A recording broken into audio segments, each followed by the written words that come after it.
Hello and welcome to the Wicked Things podcast. Today's story is called Small Town Terrors. Locals have always gathered at the little roadside diner to share a cup of delicious coffee and usually some small town gossip. But there is something very different in the tales being shared today. Alan Buchanan finally turned off the engine of his truck after sitting in his driveway for some time listening to his favorite local radio station. After a long day of remodeling the flip house he had purchased in Port St. John, exhaustion wore heavy on him. He was sore from the day's activities and could hardly wait to prop up his feet. The door to the truck groaned long and loud as it swung open. Alan stepped out of the truck and stretched his aching back, releasing a series of pops from along his spine. Ouch, that old oak tree really didn't want to come down, he ached aloud, and he grabbed his back. He snatched his duffel bag from the front bench seat of the older model blue Ford F-150. Alan swung his duffel bag over his shoulder and closed the truck door. He coughed and gagged, as since entering the moldy old house he had not felt well. The loud squeak of the door announced his arrival home to Buddy, his golden retriever. Buddy immediately barked happily that Alan was finally home. Alan looked at his brown and tan, two-story home along King's Highway and chuckled at Buddy's reaction. Alan swiftly crossed the yard, pausing long enough to collect the mail from the roadside box. Then it was time to head inside. Upon reaching the door, a look of curiosity crossed his face as he looked back to the driveway. He became curious about where Sharon must have gone, but he was too tired. Buddy's demand for his attention on the other side of the front door was becoming comical to Alan. Buddy released several whimpering barks and scratching at the door. "Okay, Buddy, relax, I'm home." Alan could barely get the words out after opening the door. Buddy was 6 years old, but stood nearly as tall as Alan when he was on his back paws. Alan rubbed Buddy along his sides and ruffled the fur on his head. "All right, that's enough." Buddy dropped to the floor and followed Alan's every step close behind, sniffing him as he traveled. Alan closed the door and dropped his duffel bag on the love seat. "Sharon," he called out, curious. Alan saw no signs of Sharon, his wife, or the kids. He drifted from room to room to see if anyone was home. After searching almost the entire first floor, he entered the kitchen and discovered a handwritten note on the refrigerator that read, "Alan, the kids and I went to your mom's house to help her out for the night. We will be back tomorrow night. Dinner's in the fridge. Love you. Sharon and the boys." Alan looked down as Buddy leaned against him, wagging his tail. "Looks like it's just you and I tonight." Alan leaned down and pet his faithful companion. "You hungry?" Alan asked, and Buddy responded by twirling in a circle. All right, I gotcha." Alan grabbed a can of premium dog food from the pantry and peeled the tab open. Buddy brought his dish to Alan after smelling the odor from the can fill the room. Alan emptied the can into his dish and watched as Buddy gobbled the food down quickly. He snickered at the overexcited golden retriever's action. He opened the shiny chrome refrigerator door and grabbed the clear plastic container with the red lid that held his dinner. Alan opened the top. A smile followed, smelling the contents. "Yes, shepherd's pie." Buddy looked up and wagged his tail. "Mine," he responded authoritatively to the dog's desire to eat his dinner. Alan placed the container into the microwave and left the kitchen. Alan entered the adjoining front room and turned on his favorite sitcom. Just in time. Buddy climbed onto the sofa and settled next to Alan as he ate his dinner. He finished his meal as the half-hour comedy ended. "Well, I don't know about you, but it's bedtime for this old man." Buddy sniffed at Alan's bag. Alan went into the kitchen to wash his dish. Meanwhile, Buddy stared at the bag and pulled it off the table onto the floor and scratched at the zipper. Alan re-entered the room and saw Buddy. "Get out of there, Buddy. It's just some stuff I found in the house we're flipping." "Fine." Alan sat back down and returned the bag to the coffee table.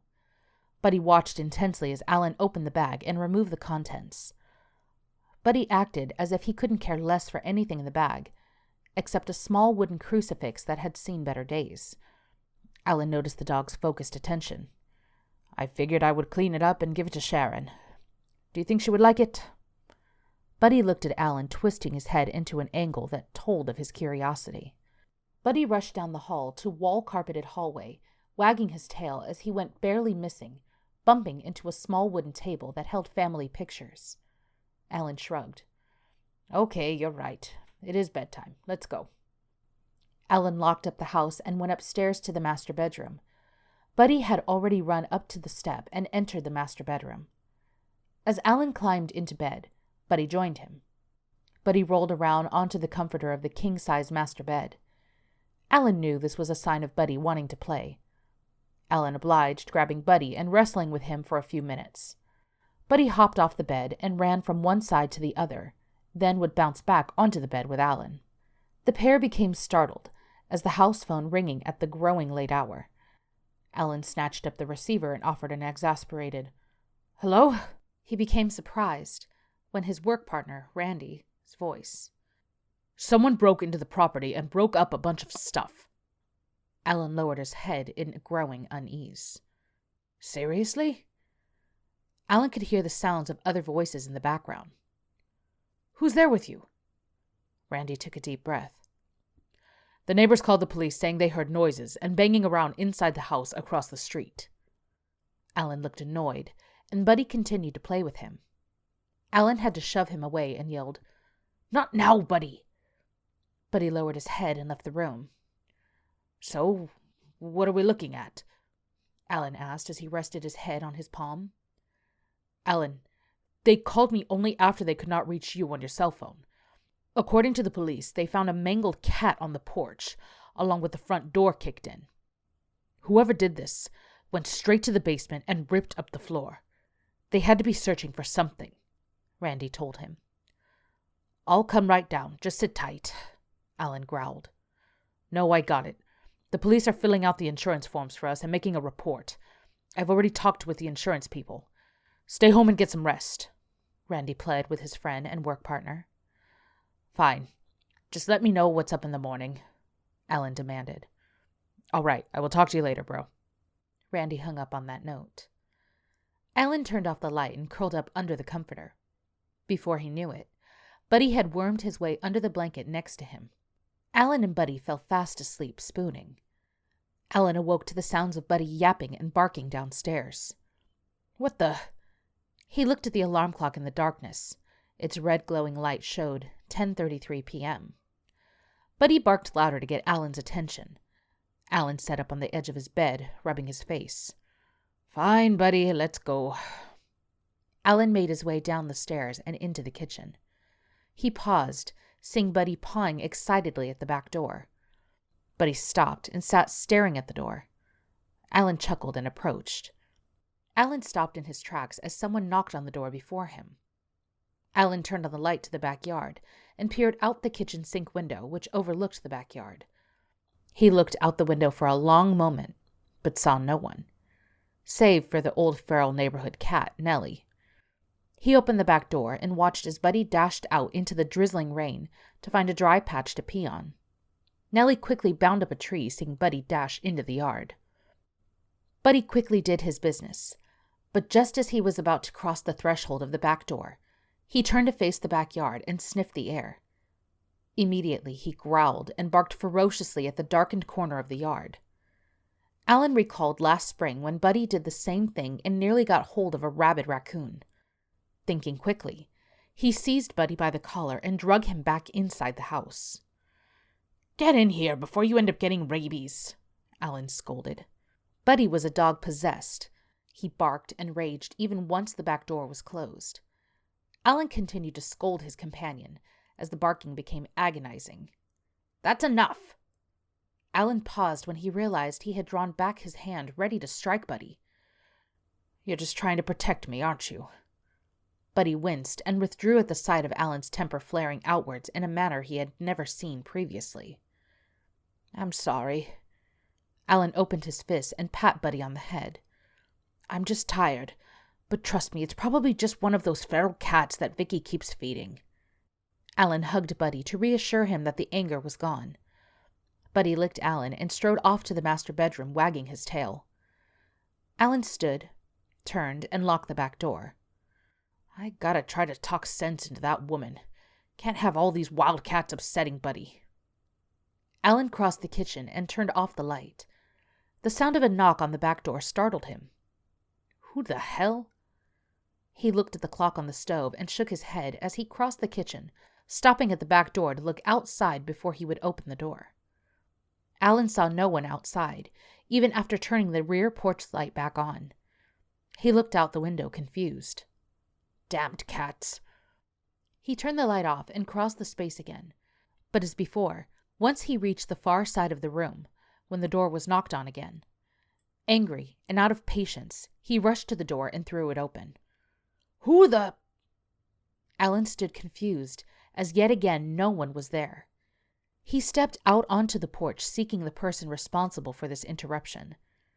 The longer he stood in the drizzling rain, the greater his confusion. His scrutinizing gaze found nothing save for Nellie stretching her long forearm, her long claws holding tight to the flesh of the tree as she stretched against it. Alan turned to enter the house, only to find that the back door had closed behind him, but it was unlocked. So, there was something positive to be taken from all this nonsense. He was too tired to dwell on anything at this late hour, opened the door, and entered. Nellie leaped down from the tree and watched from across the yard, motionless in the falling rain. The door locked, and something turned the kitchen light off by Alan as he left the room. Nellie glared in the direction of the house, then turned and bounded off into the underbrush. Alan closed the master bedroom door and flopped onto the large bed. Buddy popped out from under the covers beneath Alan. Damn it, Buddy, you know this is my side of the bed. Get over there. Alan shook his head and motioned to Sharon's side of the bed. Buddy understood, moved over, and plopped down next to Alan. Alan pulled the covers up and turned off the light. Oh, finally. He opened his eyes for a moment, looking at the red light of the alarm clock, which read 11:30 p.m. Alan shook his head in disappointment at the discovery of the time. I'll be lucky to get 5 hours in before I have to be up. He exhaled and clenched his eyes closed. Time passed as man and best friend drifted off into slumber. Buddy slept like a log, unmoving, deep in dreamless rest. Alan tossed and turned in a troublesome dream. In his dream, Alan watched the back door to his house from an inhumanly low angle on the opposite side of his yard. He felt as if he glided just above the grass across the lawn, stopping at the back door. He heard a loud knocking on the door before him. Suddenly, the light in the kitchen turned on and the door swung open. As the door opened, it revealed a gaunt woman in a tattered and filthy brownish dress. Oily black, patchy hair hung before its face. 2 luminous orbs glowed where its eyes should be. It stretched out its gray, corpse-like arm with inhumanly long fingers to seize him from the ground.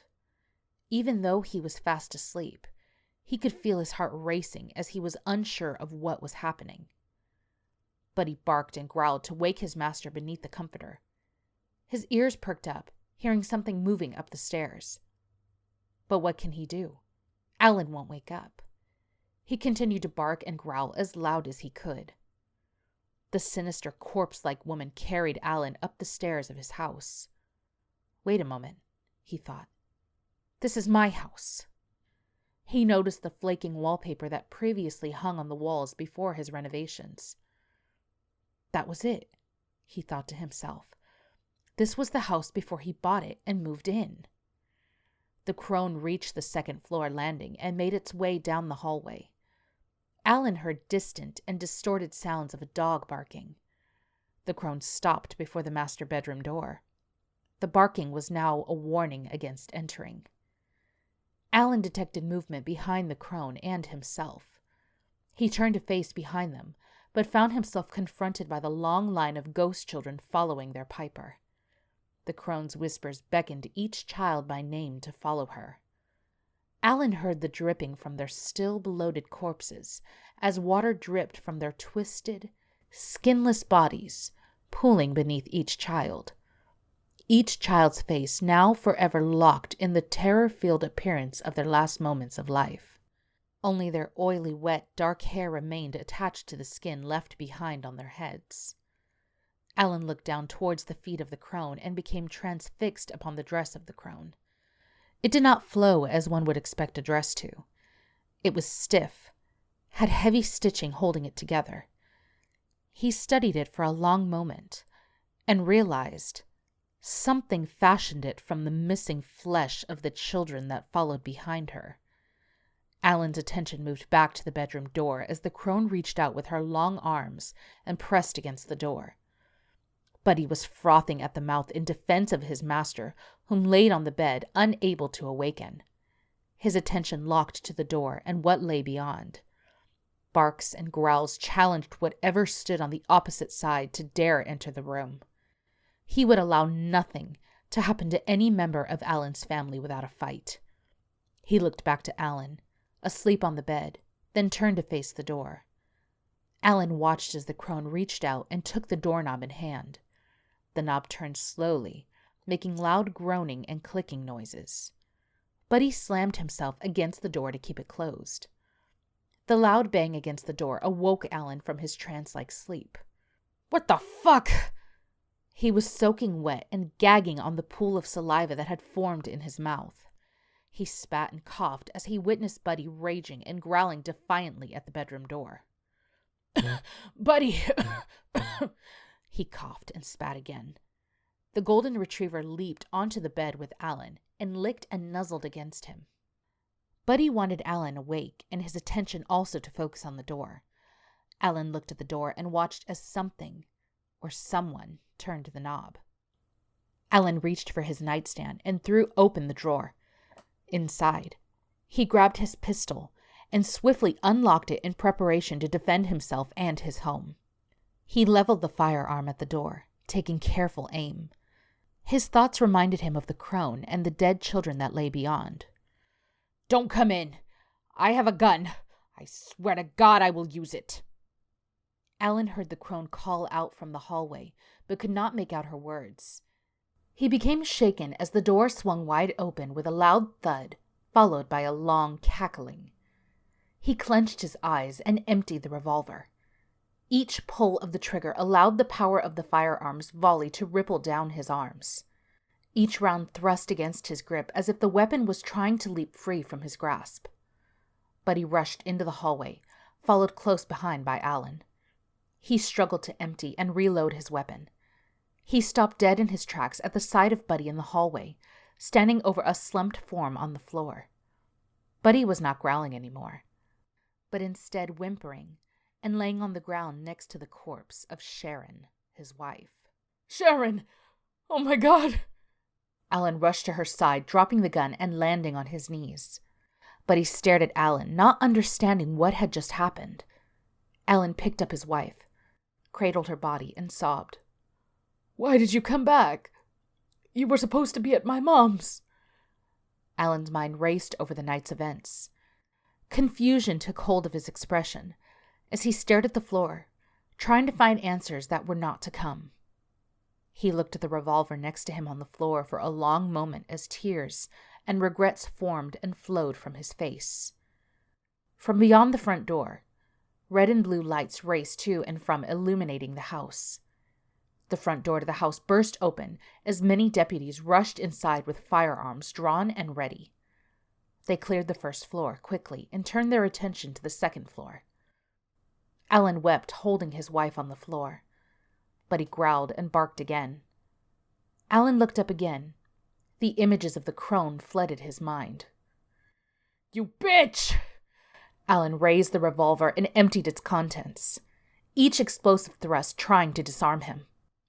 The first deputy up the stairs took a round in the chest and fell to the floor.